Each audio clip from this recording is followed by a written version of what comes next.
Hey, what's going on, guys? Kalamazi here, and today we're going to be taking a look at a Motherlode 4 with both Tyrannical and Teeming. With pre-patch having launched a few days ago on live servers, I expect beta to only be up for a little bit longer. Destruction did receive a few nerfs over the last few days, with the largest nerf being a 12% damage or a nerf to the spec. Havoc's cooldown was also changed from 25 seconds to 30 seconds, along with its damage to the Havoc target being nerfed from 75% to 60%. With that being said, I wanted to take one final look at the destruction build that I've been running for the majority of Mythic Plus recently after the nerf it received. If you're not familiar with said build, here are the talents that I'm running.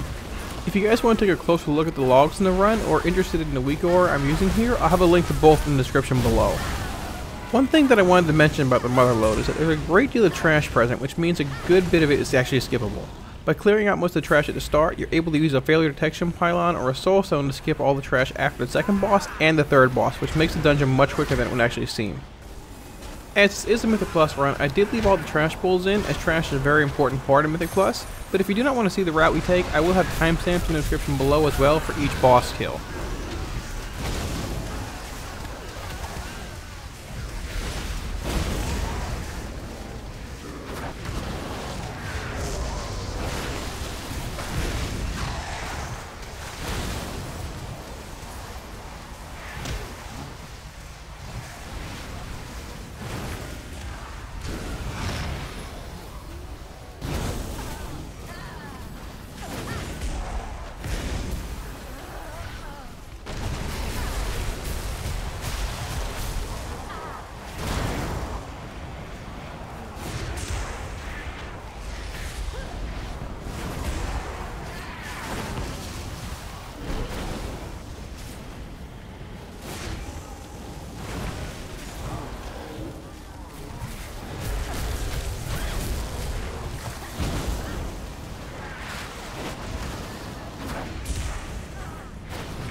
Expansion Company thanks you for your patronage. Please enjoy your purchase of the Elite Pummeling Package.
The first boss is the coin-operated Crowd Pummeler, which is a single-target boss that has a few mechanics.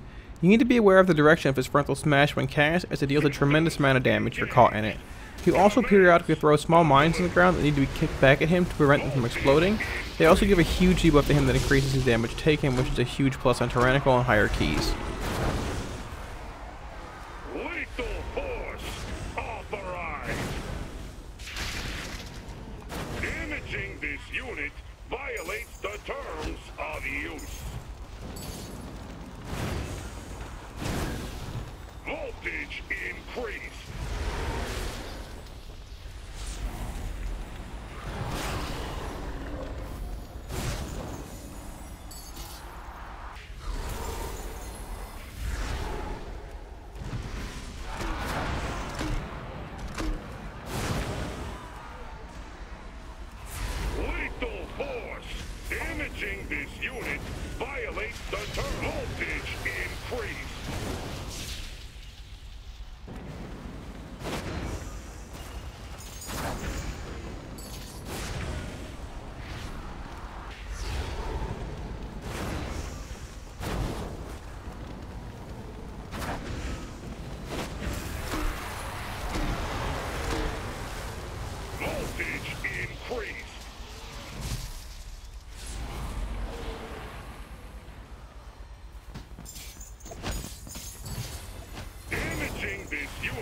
violates the term. Lethal force authorized.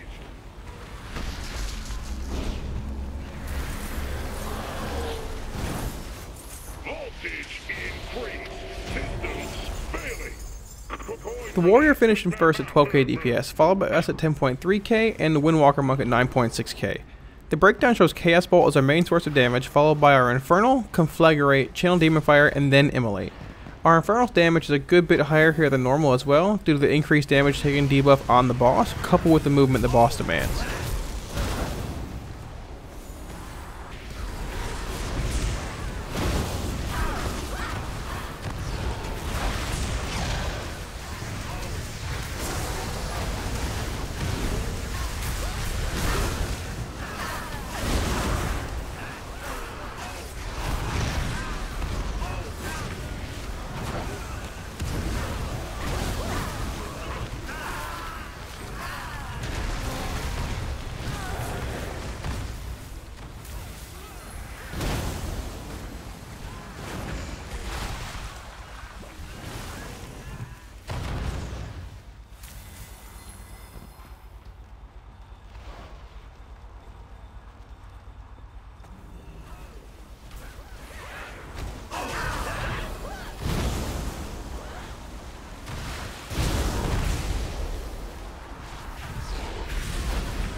The second boss, Azerrok, is a crowd control based boss that can be approached in many different ways. Warlocks have the option to banish one of the adds, but the rest of the group can use the totems that are in front of the boss to CC more of the adds as well. We simply grouped and AoE'd them down due to the fact that it was only a 4 key and our group was pretty well suited to AoE them down.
The Windwalker Monk finished first at 12.5k, followed by the Warrior at 12.4k, and then us at 10.9k. If we take a look at the Earth Rager damage here, we can see that both the Warrior and the Monk did a considerable amount more than we did to them. If we look at only boss damage, we see that we were in second overall, just behind the Windwalker Monk by about 20,000 damage. The breakdown here shows Channel Demon Fire as our second highest source of damage, followed by Conflagrate, our Infernal, and then Immolate. Channel Demon Fire is a bit higher here than normal due to the adds being grouped at the start of the fight, allowing for a good bit of cleave early on. Rixxa Fluxflame is the third boss and is another single target encounter with a few abilities that you need to watch out for. Being in melee or close to it makes it much easier to see what she is facing, which makes it easier to dodge all of her frontal abilities.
We finished the encounter at 9.1k DPS, followed by the Windwalker Monk at 8.1k and the Warrior at 7.4k DPS.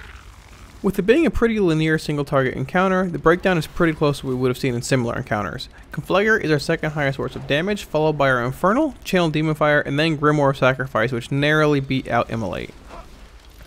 As mentioned earlier, you can reach 100% of the required trash amount before the second boss, so we're using a soul stone here because our failure detection pylons weren't working to skip the rest of the trash before the final boss as well.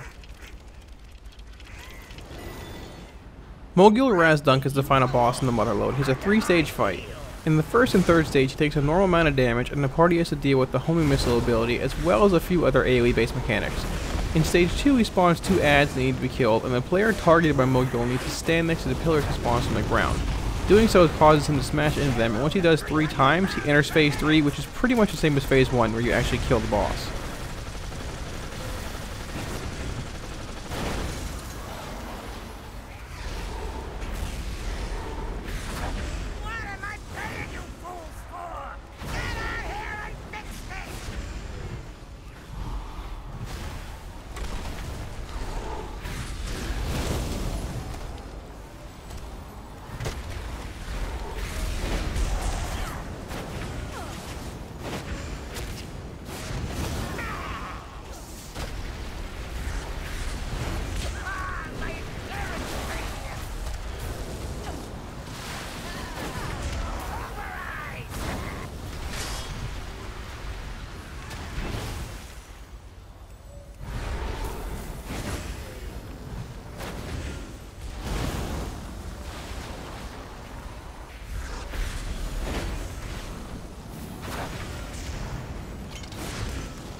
We finished the fight in first at 8.5k, followed by the Warrior at 8.4k and the Windwalker Monk at 8k DPS.